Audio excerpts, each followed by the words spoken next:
Muy bien. ¿Han escuchado la palabra piedad? Quisiera pedirles que vayan a Primera de Timoteo, el capítulo 4, los versos 7 al 8. Primera de Timoteo, el capítulo 4, los versos 7 al 8. Y si alguien lo puede leer, sería muy bueno. Primera de Timoteo, capítulo 4, los versos 7 al 8. ¿Quién lo tiene por ahí?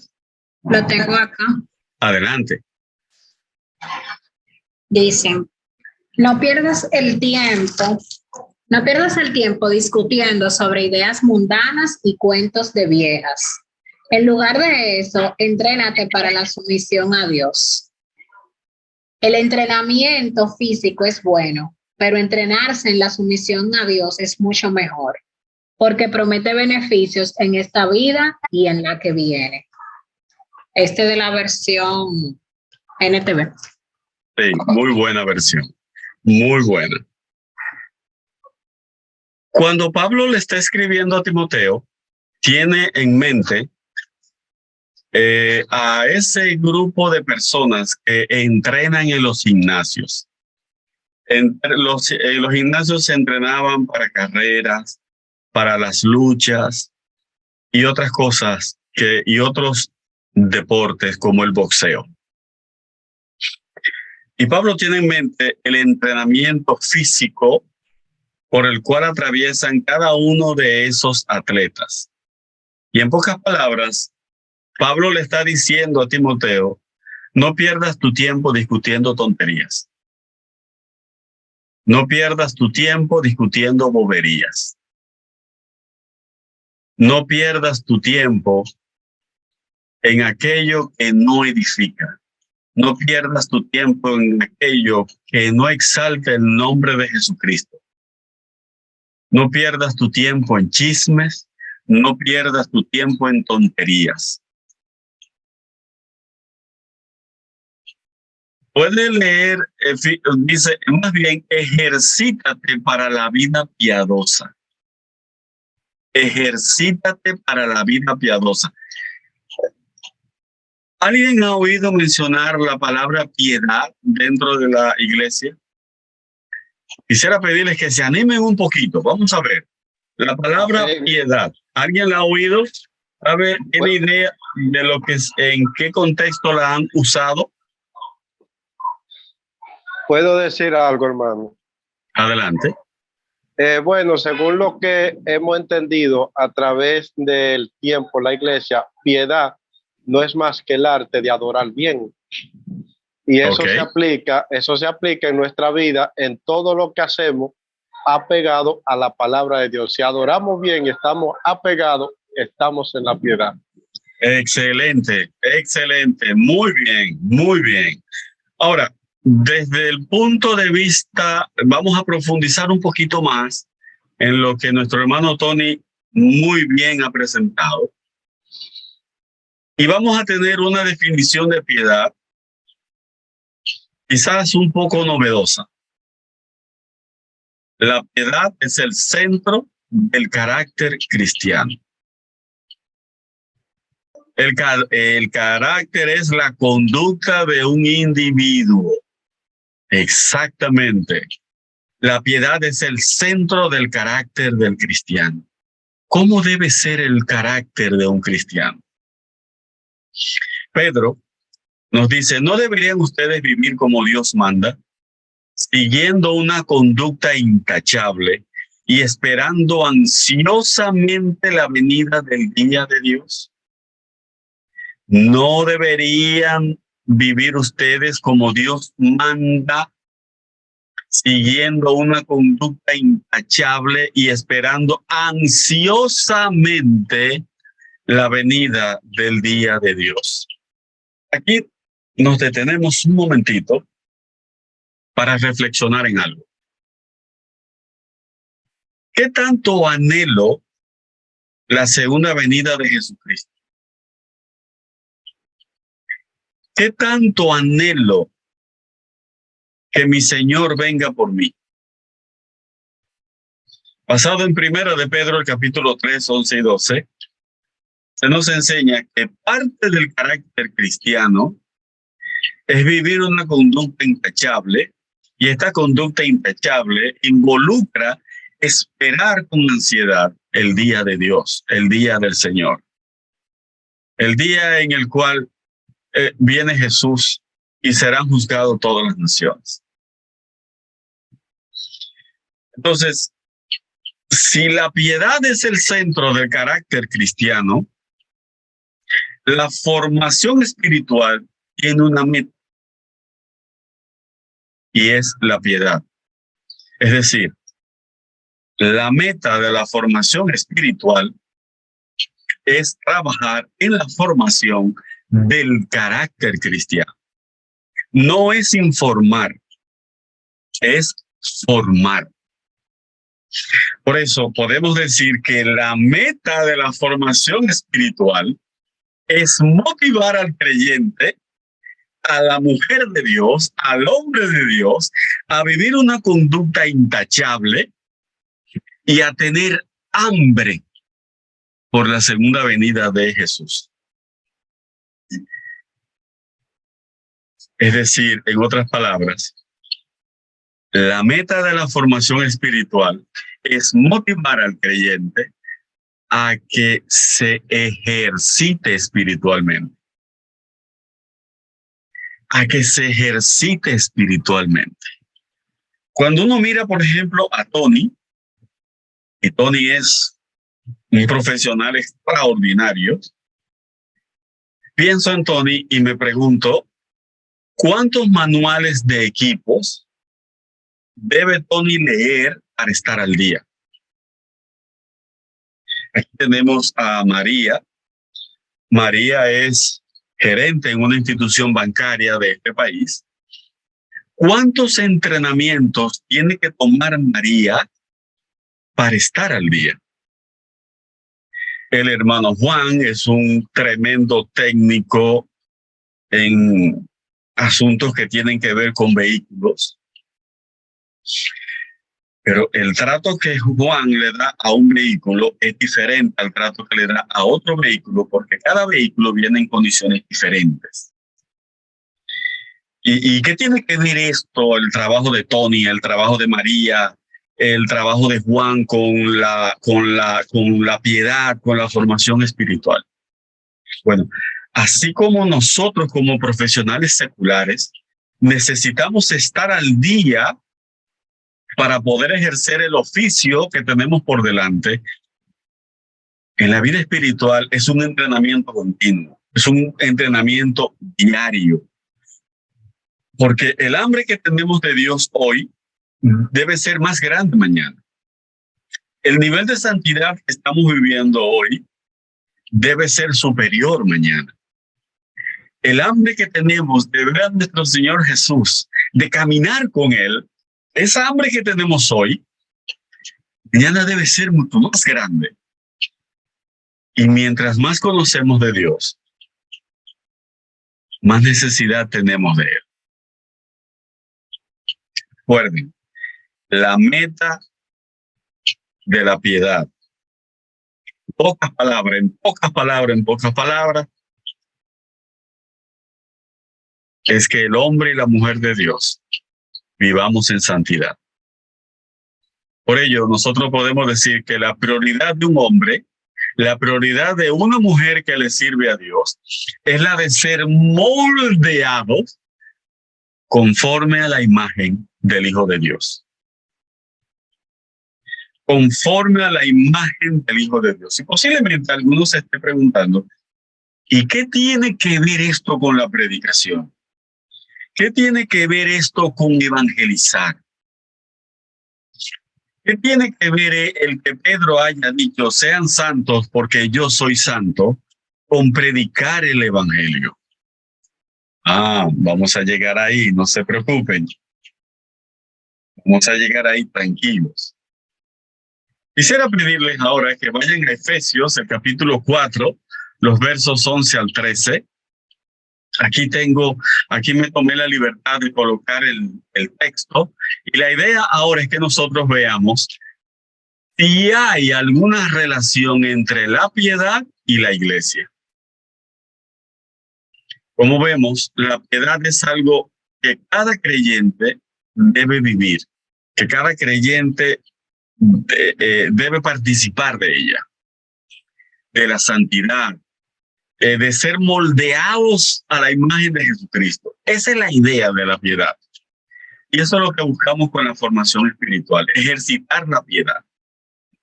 Dice, él mismo constituyó a unos apóstoles, a otros profetas, a otros evangelistas y a otros pastores y maestros, a fin de capacitar al pueblo de Dios para la obra de servicio, para edificar el cuerpo de Cristo.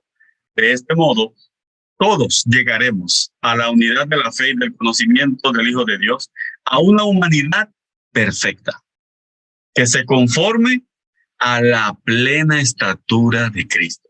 ¿Qué nos está presentando Efesios 4, 11 al 13? En la primera parte, note usted que nombra a los oficiales de la iglesia. Profetas, que estaban en ese tiempo, evangelistas, que están hoy, pastores, maestros. ¿Cuál es el propósito de esta gente en la iglesia? Capacitar al pueblo de Dios. Oigan bien, los apóstoles, los profetas, los evangelistas, los pastores, los maestros, los predicadores tienen un fin muy específico y es capacitar al pueblo de Dios. La iglesia que se reúne en X parte, sus oficiales tienen que haber sido entrenados, capacitados, para ellos poder entonces capacitar al pueblo. Y esta capacitación tiene como final, tiene como propósito la unidad de la fe, no la unidad de que todos vamos a vestirnos iguales, que todos vamos a estar de acuerdo con la hora del culto, o que estamos de acuerdo con que en la próxima celebración vamos a comer chivo con chenchen. No. Aquí habla de unidad de fe. Cuando hablamos de unidad de fe, lo que estamos diciendo es que usted puede pensar de una manera en ciertos tópicos, digamos seculares, y yo de otra, pero la fe nos une. ¿La fe en quién? La fe en Jesucristo. Entonces estamos hablando de fe y del conocimiento del Hijo de Dios. No es solamente fe en que si el diluvio duró tantas horas, que si David era bajito o era alto. No. La unidad a la que nosotros debemos llegar es la verdad que salva. La verdad del conocimiento del Hijo de Dios. De manera que lleguemos como seres humanos a parecernos a Jesucristo. Si ustedes se detienen un momento, lo que nos está diciendo Efesios capítulo 4, versos 11 y 12 específicamente, es que el liderazgo de la iglesia tiene, de verdad, tiene una función bastante pesada, bastante peligrosa. Porque de los líderes de la iglesia depende la edificación del pueblo de Dios. Fíjense qué cosa tan interesante. Ahora, la enseñanza de las disciplinas relacionadas con la Biblia y la santidad personal es principalmente un trabajo del liderazgo local de la iglesia. Es decir, como alguna vez dijo un pastor de nombre Miguel Núñez, si eres un líder, estás condenado a leer. En otras palabras, si eres un líder, necesitas estar en un entrenamiento continuo. ¿Para qué? Para poder enseñar a otros. Porque lo que uno no tiene, no lo puede dar. Ahora, para un líder poder enseñar piedad a otros, necesita ser capacitado. Yo no puedo ponerme a dar una clase de contabilidad porque yo no sé nada de contabilidad. No puedo dar una clase de medicina porque no soy médico. El liderazgo necesita estudiar para poder enseñar a otros. Si yo no vivo una vida de piedad, ¿podré enseñar a otros a ser piadosos? Necesitamos, mejor dicho, aprender la diferencia entre lo que es estar informados y ser formados. Estar formados no es lo mismo que informados. Cuando nosotros tomamos el periódico y leemos por arribita alguna noticia, hemos sido informados. Hubo un accidente en la calle tal. La pregunta es, ¿cuáles son los detalles? ¿Cómo ocurrió? ¿Quiénes fueron los afectados? ¿Qué provocó esto? ¿A qué hora? ¿Cómo? ¿Cuándo? ¿Cuál es el estado de los involucrados? Entonces es posible que yo me vaya caminando y diga, allí se mataron 2. ¿Y cómo tú lo sabes? No, porque vi el carro desbaratado. Pero como no profundicé, lo que estoy es partiendo de un supuesto. ¿Por qué? Sencillo, porque me informé. No me formé. En 1 de Timoteo, el capítulo 4 y verso 16, es un texto sumamente interesante. Dice, ten cuidado de ti mismo y de la doctrina. Persiste en ello. Pues haciendo esto, o sea, teniendo cuidado de la doctrina, te salvarás a ti mismo y a los que te oyeren. Ten cuidado. Ten cuidado. Muy bien, entonces, fíjense cómo dice, ten cuidado. Ten cuidado. Pregunto, ¿cuál es la razón por la cual nosotros participamos de la cena del Señor cada domingo? Entonces surge la pregunta, ¿participamos de la cena del Señor porque nos lo enseñaron o porque nosotros procuramos ser formados? De verdad pienso que la mayoría de nosotros participa de la Santa Cena porque un líder nos dijo, hay que participar de la Santa Cena cada domingo y la Biblia así lo dice. ¡Wow! Y como me lo dijo fulano que tiene más tiempo que yo en la iglesia, pues yo como pan y bebo vino todos los domingos. Ahora, cuando el individuo dice, ok, agarro mi Biblia, busco la asistencia, la ayuda del Espíritu Santo y me pongo a investigar cómo lo hacían los hermanos del primer siglo, por qué lo hacían, qué tipo de pan usaban, qué tipo de jugo de uva usaban, lo que esto representaba para ellos, por qué lo hacían el domingo, cómo el domingo los hermanos le llamaron incluso día de reposo en sustitución del sábado.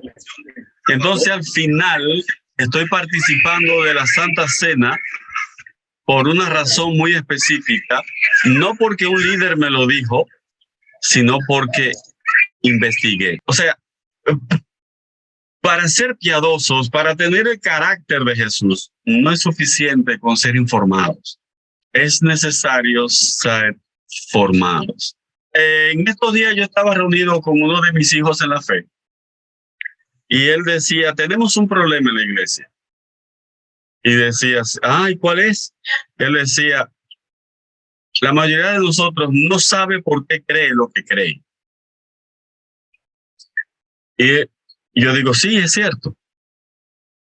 La mayoría de nosotros no sabe por qué come pan sin levadura. ¿Por qué la iglesia de Cristo tiene como nombre Iglesia de Cristo? O sea, ¿por qué creo lo que creo?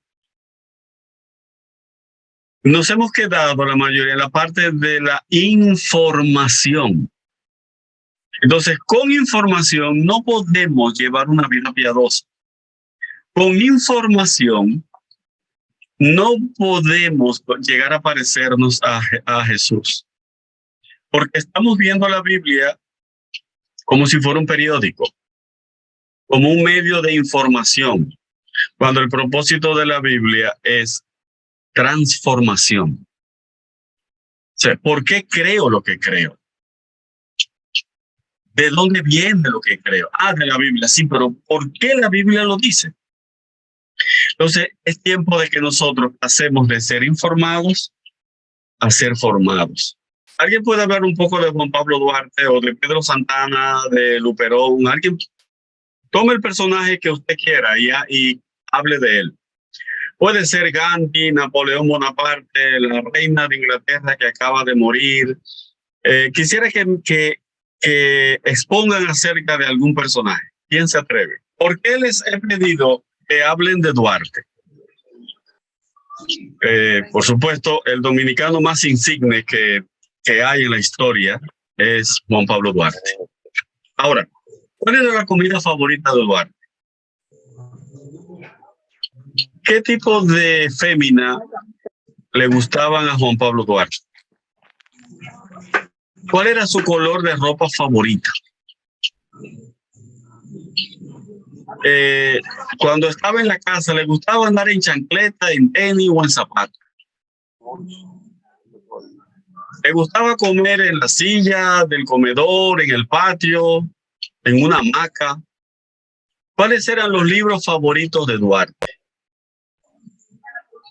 En sentido general, los dominicanos sabemos lo insigne que fue este hombre, lo maravilloso que fue este hombre, y repetimos una y otra vez esas cosas. Pero hay muchas cosas que nosotros no conocemos de Juan Pablo Duarte.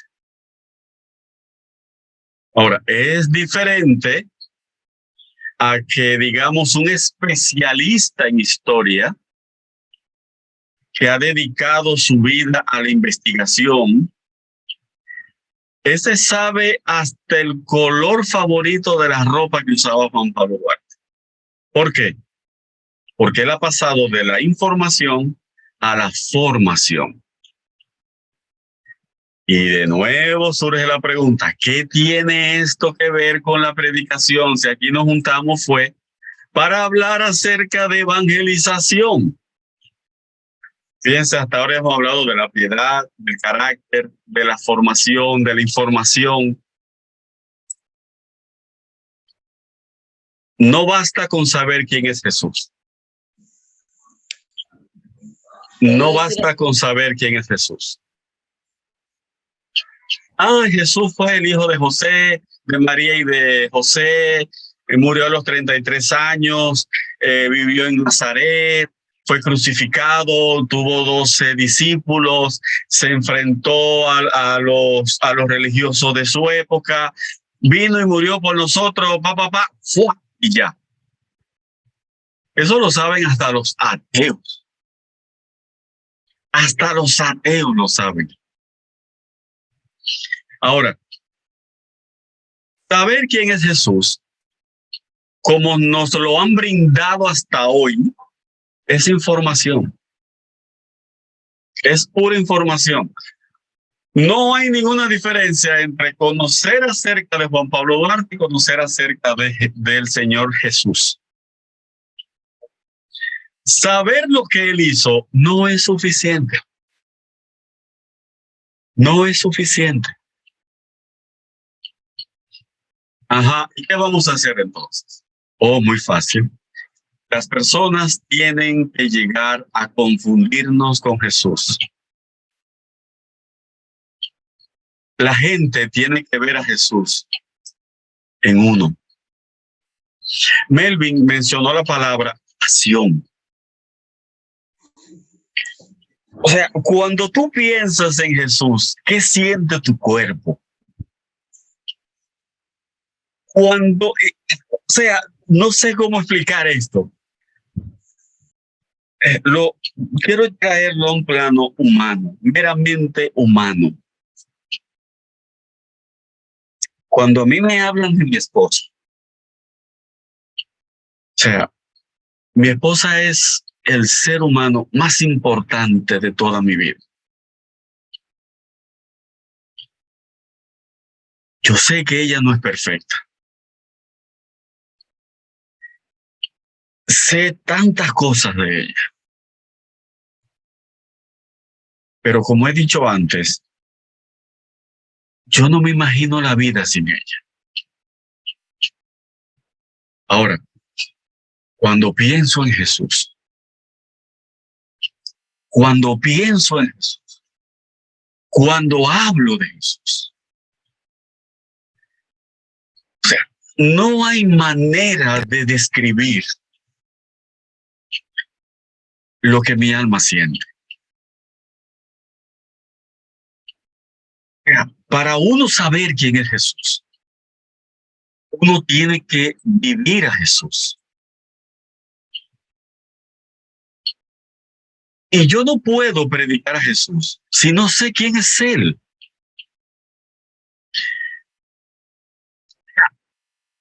Ay, mira, Jesús te da vida y vida en abundancia. Ajá. ¿Y cómo tú lo sabes? Ah, porque la Biblia lo dice. No es solo que la Biblia lo dice. Es que cuando salga a la calle a predicar que Jesús da vida, es porque yo estoy convencido de que Él me ha dado vida y vida en abundancia. Y lo que voy a hacer es testificar lo que Él ha hecho en mí. Cuando le diga a otros, hay que parecerse a Jesús, es porque estoy luchando por parecerme a Él. Para caminar como Él, para hablar como Él. Entonces, y no tengo una identidad con Jesús, no estoy apto para salir a predicar acerca de Él. Entonces, a Jesús tienes que vivirlo, tanto como tienes que predicarlo. Porque cuando tú te identificas con Jesús, es imposible que no hables de Él. Si no hay vida detrás de la predicación que tú tienes, lo único que estás haciendo es hablando al aire. Son palabras huecas. Es como los políticos.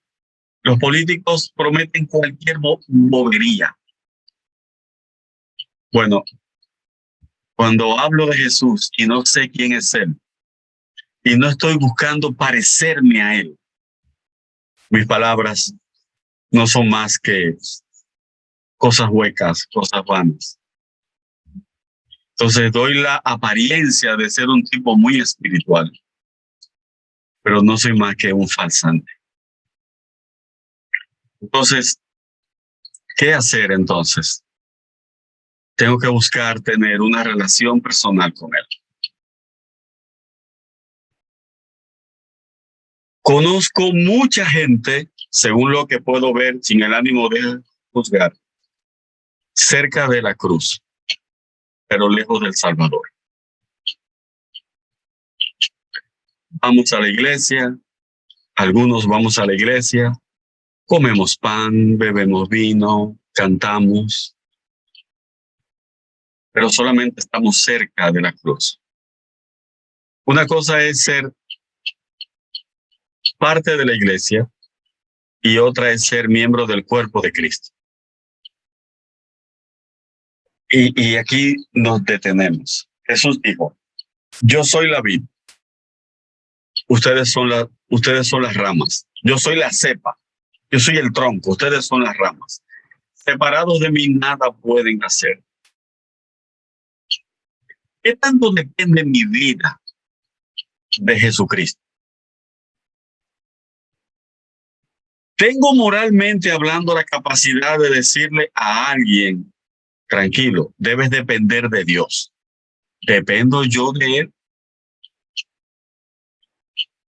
Entonces, cuando salgo a predicar a las calles, a decirle, por ejemplo, al inconverso, ten esperanza, Jesús es la respuesta a tus problemas. lo creo. Si estoy viviendo una vida de piedad, entonces sí lo creo. Pero si es meramente información, no tiene sentido. Algo fundamental que necesitamos tomar en cuenta es esto. Lo que atrae a la gente es un Dios visible, que se vea actuando en tu vida cotidiana. Lo que atrae a la gente no es lo que nosotros le decimos, no son nuestras palabras. No, es nuestro testimonio. Es nuestro testimonio de que el Cristo que predicamos está activo en nuestra vida cotidiana. Que no hago esto no porque es pecado, sino porque a mi Cristo no le agrada. Que aunque fulano de tal me desprecia, yo no lo desprecio, no porque eso sea malo delante de Dios, sino porque eso no le agrada a mi Cristo. Que yo pague mal con mal. Que haga el bien, no porque quiera ganarme un espacio en el cielo, sino porque quiero agradar a mi Dios. Entonces, la gente va a escuchar nuestra predicación acerca de Jesús cuando nosotros imitemos a Jesús, cuando ellos vean a Jesús en nosotros. Que vamos a flaquear. Sí, vamos a flaquear. Que vamos a tener dificultades. Sí, vamos a tener dificultades. Pero, como digo siempre, esto no es una carrerita de 2 o 3 kilómetros. Un maratón y es de resistencia. Como creyentes, pensemos en qué tenemos nosotros para ofrecerle a la gente de este mundo. Puede que alguien piense que podemos, qué sé yo, colectar algún tipo de comida y llevárselo a los pobres o a los que tienen menos que uno. Puede que otro piense que podemos colectar medicinas y llevarlo a los enfermos, y todo eso está bien, ¿eh? Todo eso está bien. Sin embargo, hay un punto que todos nosotros necesitamos entender, y es que como creyentes, lo único que nosotros tenemos para ofrecerle a este mundo es un Dios que existe. Un Dios que se interesa en la persona. Es un Dios que actúa en la vida cotidiana. Pero resulta que cuando le llevo a ese Dios a las personas, ellos deben mirarlo en mí. Y les hablo a ellos acerca de un Dios que yo no conozco, no estoy haciendo nada. ¿Y cómo resuelvo esto? Bueno, recordando que nunca harás lo que Dios quiere que hagas sin ser lo que Él quiere que seas. ¿Y qué quiere Él que tú seas, que yo sea? Él quiere que tú seas una persona conforme a su corazón, que se parezca a su Hijo Jesús. Dios quiere que nos parezcamos a su Hijo, porque es la única manera de ser hechos conforme al corazón de Dios. Jesús es el modelo. Cuando Dios, y esta es una conclusión teológica a la que he llegado, cuando Dios estaba haciendo el cuerpo de Adán en el Edén, Él no estaba pensando en mí. Él no estaba diciendo, bueno, en un cuerpo como este va a haber un tipo llamado Daniel, lo voy a poner ahí, por eso voy a hacer este cuerpo perfecto, armonioso, que se conecte con todo lo creado. No. Estoy convencido de que Dios, cuando estaba haciendo el cuerpo de Adán, en realidad en quien estaba pensando era en su Hijo. En su Hijo. O sea que yo habito un cuerpo que originalmente fue diseñado para Cristo. Y la única manera de ser como Cristo es haciendo lo que Dios quiere que sea.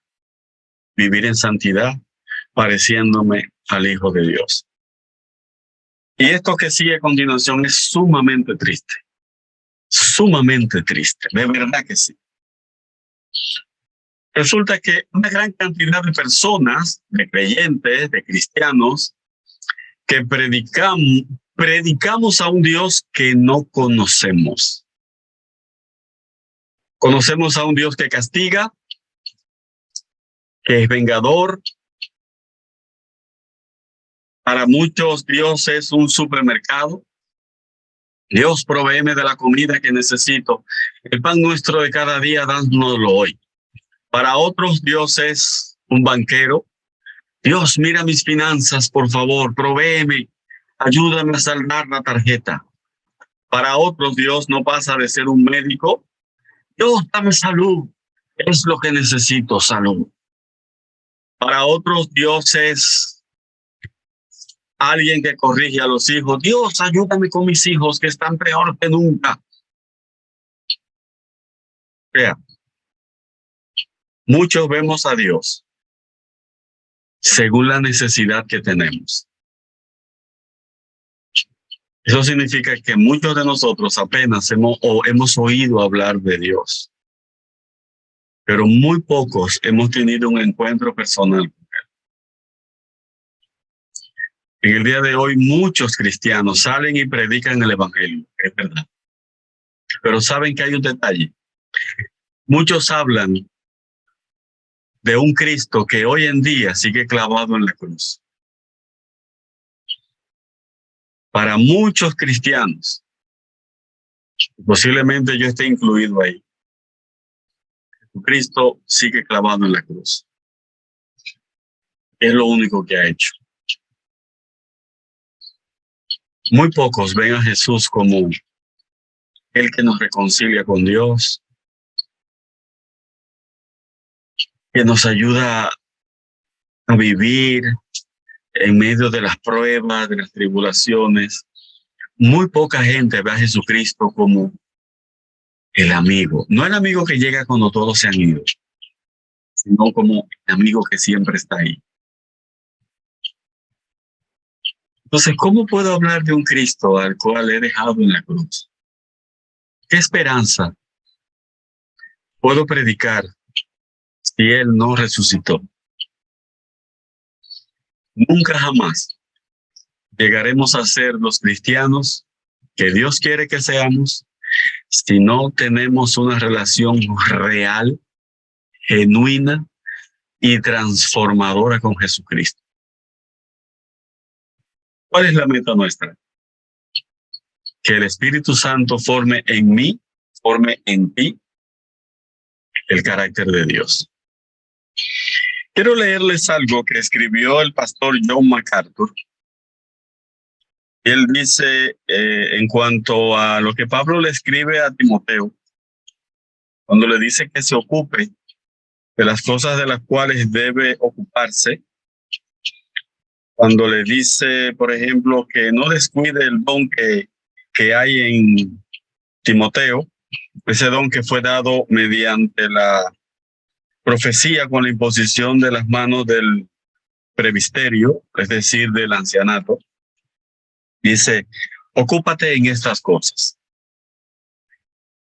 Un hombre de Dios, y evidentemente una mujer de Dios, debe tener una firme dedicación a su llamamiento. No debe ser como la persona de doble ánimo a quien Santiago caracterizó como inconstante en todos sus caminos. Ocúpate denota el concepto de considerar muy bien de antemano, planificar, trazar estrategias o premeditar. Cuando uno no está desarrollando el ministerio, cuando no está ministrando, entonces el hombre, la mujer de Dios, se está preparando, está orando, está planificando para desarrollar un mejor ministerio, para depender más de Dios.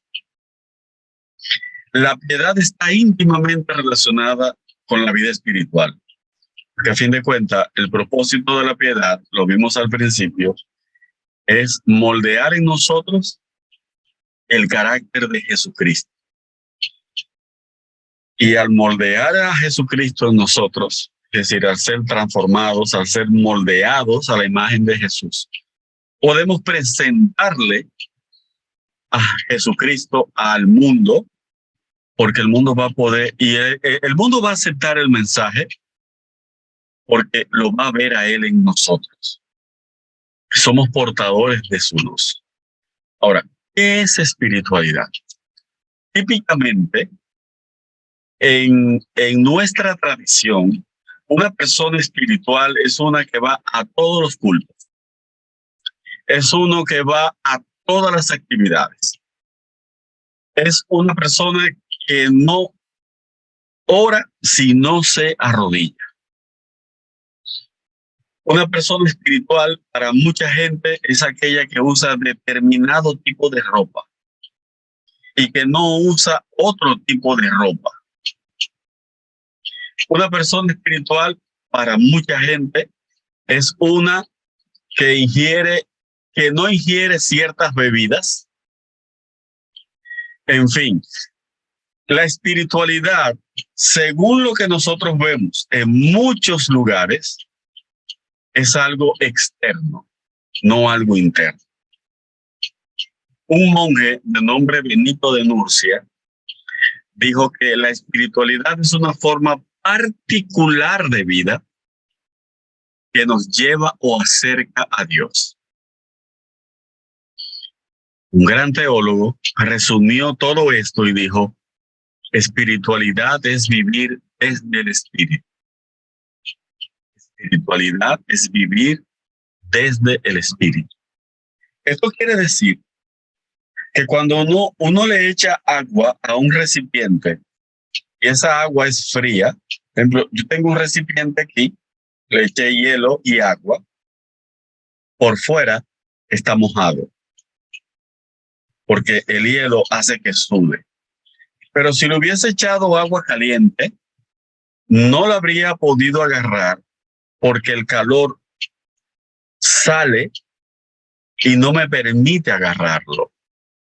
Bueno, la espiritualidad no tiene nada que ver con lo material, con lo físico.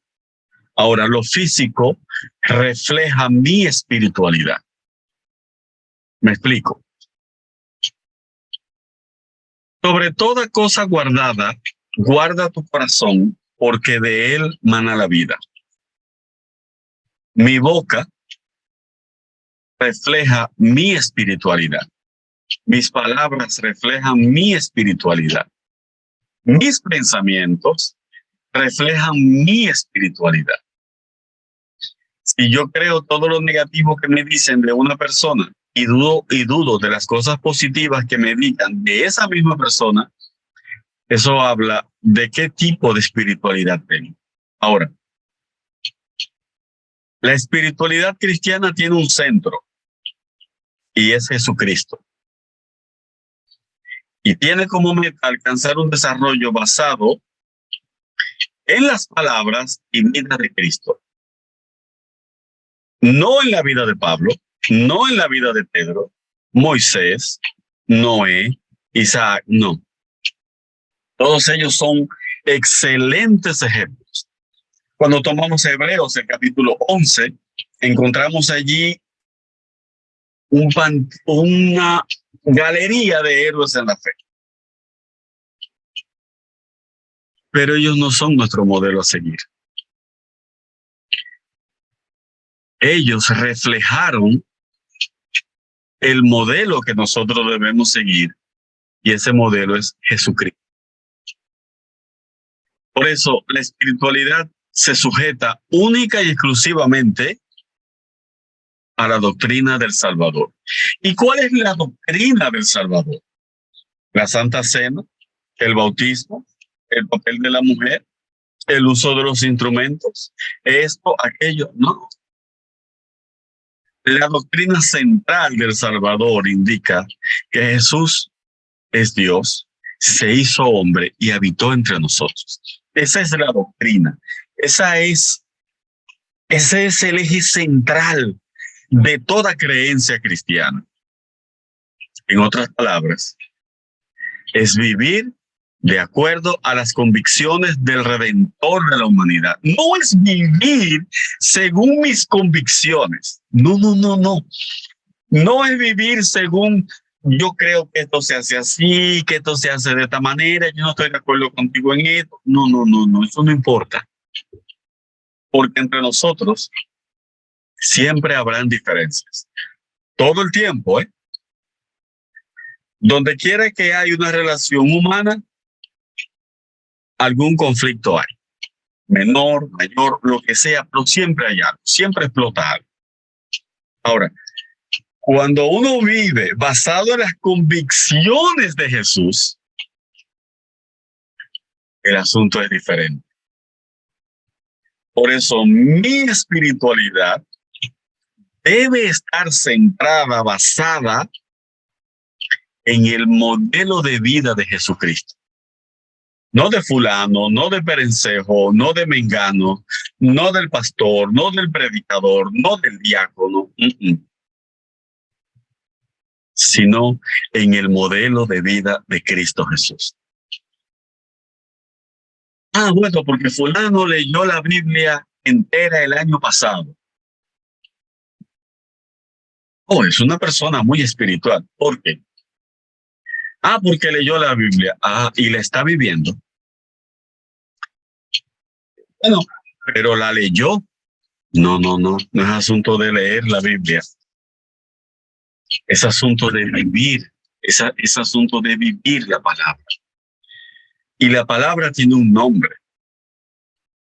Jesucristo. Él es la palabra de vida.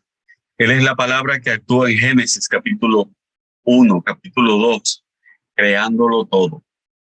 Porque todo fue hecho por medio de Él y para Él. Él es la palabra encarnada que estuvo desde siempre. Entonces, cuando salgo a predicar a Jesucristo, salgo a predicar mi modelo de vida. Mi modelo de cómo comunicarme. Mi modelo de transparencia. ¿Qué es vivir en el Espíritu? Es vivir según Jesucristo. Y esto solo es posible con la ayuda del Espíritu Santo. Entonces, ¿por qué tengo problemas para imitar a Jesucristo? Nosotros tenemos un problema llamado corazón que interfiere con nuestra espiritualidad, es decir, con vivir conforme a la doctrina de Cristo, a las convicciones de Cristo, al modelo de vida de Jesús. En Proverbios 4:23 hay un texto que conocemos mucho. Dice, con toda diligencia guarda tu corazón, porque de él brotan los manantiales de la vida. ¿Qué es el corazón? El corazón es lo que somos interiormente. Es nuestra voluntad. Todo cuanto hacemos, todo lo que decimos, todo lo que pensamos, viene ¿de dónde? Del corazón, es decir, de mi interior, de mi voluntad. La triste realidad es que mi voluntad siempre se opone a la voluntad de Dios. Dios quiere que viva en santidad, pero mi hombre interior quiere que disfrute de las pasiones de la carne. Dios quiere que conozca a Jesús, pero me basta con comer pan y beber vino el domingo. Dios quiere que vaya y visite a los hermanos, pero mi hombre interior me dice, quédate viendo televisión tranquilo. Quédate tranquilo, que otro vaya, porque tú no tienes que hacerlo todo. Alguien tiene que hacerlo aparte de ti. Y cuando tú te mueres, y cuando tú no estés. pero resulta que Dios me está llamando a hacer algo, yo le digo que no. Por eso existe lo que se llama la guerra interior. Y por eso podemos decir que el corazón es la parte que gobierna quiénes somos. El corazón gobierna quiénes somos. ¿Recuerdan ese texto de Santiago 4:1? ¿De dónde vienen las guerras? ¿O de dónde surgen las guerras y los conflictos, los pleitos entre ustedes? No es precisamente de las pasiones que luchan dentro de ustedes mismos. ¿Por qué discuto con un hermano? ¿Por qué no me agrada el hermano? El problema no lo tiene el hermano, el problema lo tengo yo. ¿Por qué me divido de los hermanos? El problema no lo tienen los hermanos, el problema lo tengo yo. Sí, pero es que ellos no tienen la razón. Es muy posible que no tengan la razón. Pero la manera en que actúo dice cómo está mi corazón. Y así sean problemas dentro de la iglesia. El conflicto, por ejemplo, que tenemos ahora mismo en Europa, Rusia, Ucrania, los problemas que hay en África con grupos como Boko Haram, todo se debe a lo que cada uno alberga en su corazón. Entonces, uno de los hombres que más ha escrito sobre este tema tuvo por nombre Dallas Willard, un hermano extraordinario. Él escribió: la formación espiritual, al margen de cuál sea el contexto o la tradición religiosa, es el proceso por el cual el espíritu o voluntad humanos se configuran con una forma o carácter determinados. En otras palabras, sin importar en qué iglesia tú te congregas, hay que tomar en cuenta que todos nosotros hemos sido formados y nuestro carácter está íntimamente relacionado, mejor dicho, con la formación de nuestro corazón. Y nuestra voluntad se opone a Dios gracias a la formación que hemos recibido. Resulta que todo ser humano tiene una formación espiritual. Todo ser humano, dice un brujo, un hechicero, un curandero, todos tenemos una formación espiritual. En otras palabras, todos tenemos una formación interior, una formación del corazón. Y esta formación está compuesta o viene dada a lo largo de nuestra vida. Y en ella han influido nuestros amigos, la familia, la escuela, la universidad, el empleo, las carreras que hemos hecho, los cursos técnicos que hemos hecho, los amigos con los cuales nos rodeamos. Todo esto contribuye para que hoy día, y quisiera hablar en primera persona, yo tenga el corazón que tengo. En otras palabras, para que actúe como actúo, para que piense como piense, para que accione o reaccione. Uno, tú, yo, todos nosotros, es fruto de la formación que ha recibido. Porque hay gente que disfruta echarle un boche a otro. Eso es lo que tiene en su interior. Porque hay gente, digamos, dentro de la iglesia, que pelean hasta con ellos mismos. Porque eso es lo que tienen en su interior. ¿Por qué tenemos individuos, hermanos, dentro y fuera de la iglesia, que les molesta hasta su propia sombra? ¿Por qué tenemos gente dentro de la iglesia que no son capaces de reconocer algo positivo en el otro? Mira fulano, qué bien se ve. Sí, se vistió de blanco, pero ahorita llueve. Ahorita llueve, pero no está lloviendo. Pero mira el sol que hay, es sol de lluvia. Ay, pero mire esa hermana, qué bien se ve. Parece que fue al salón ayer. Sí, por fin, porque pareció una loca. O sea, siempre vamos a encontrar personas que le van a encontrar un defecto a todo. A todo. Eso habla de su espiritualidad. Eso habla de qué tanto se parecen al Señor Jesucristo. Entonces, en ese sentido, cada cual ha construido lo que es hoy.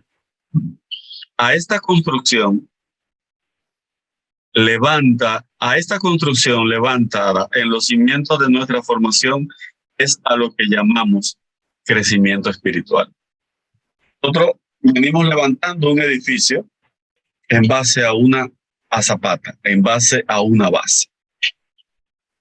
Toda experiencia humana y o espiritual ha contribuido a formar quién es uno hoy.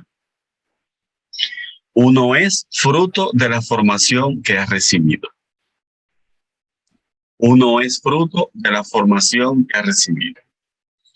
Es a la formación que uno debe el carácter que tiene, la manera de pensar, de actuar, de accionar o de reaccionar. ¿Por qué entre nosotros hay personas legalistas? Porque así han sido formados. ¿Por qué hay personas liberales, ortodoxos, otros que son ultrabíblicos, super santos, que ven pecado en todas partes?